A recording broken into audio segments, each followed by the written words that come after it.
Welcome to the Press Gallery, the Edmonton Journal's politics podcast. I did manage to get that out. I'm your host, Emma Graney, who apparently can't talk properly. So let's start off with FOIP, shall we, Graham? The NDP said, look, we'll be open and accountable.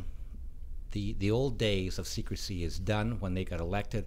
And the problem is, this week we had Jill Clayton, the Privacy Commissioner, open an investigation into why it's taking so long for FOIP requests to go through, in particular the Justice Department. It's completely ridiculous. I filed a FOIP application with the Department of Justice in January of this year.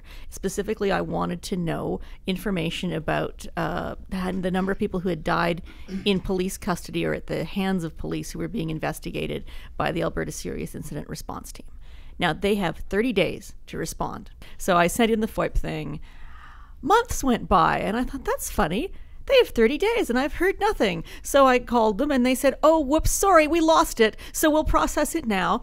And then months more went by and I called again and I said, so now it's several more months and still no information. And the nice person I spoke to said, well, you know, we're really, really behind. She said, but you could file an official complaint with the Office of the Information and Privacy Commissioner.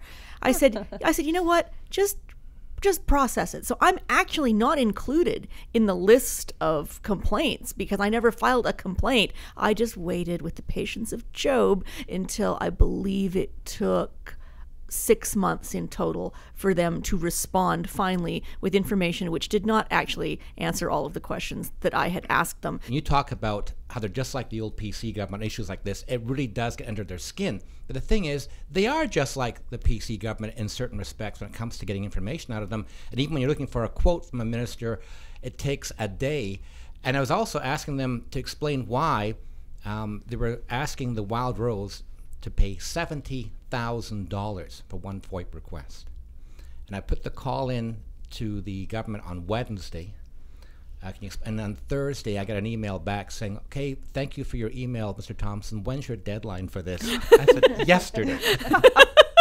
What's frustrating about all of this is the freedom of information process. It's just not supposed to be political. I know that's very Pollyanna about it, but it is not something that's supposed to be something that's in the hands of cabinet or government officials. It's supposed to be part of the underlying bureaucracy so that when you make the requests, there are these channels. And it shouldn't be a matter of, oh, the government's keeping things secret, etc. The issue of fees I find really frustrating as well, because I know that when I've had FOIP requests in the past, they do come back with exorbitant fee requests, and then you have to fight and make the case to the Privacy Commissioner, or sometimes first to the body, whatever department you're looking for, and then you have to appeal it often, that the information you're asking for is in the public interest, and therefore it should be provided at a minimal fee or free of charge. And I think when we've made those arguments, we win them, but you have to go through those hoops, and it can take years to go through this process. Yeah, exactly. I have to say, in fairness to the Department of Justice, my prize for waiting 6 months for information that I was supposed to get in 30 days was that they waived the fee.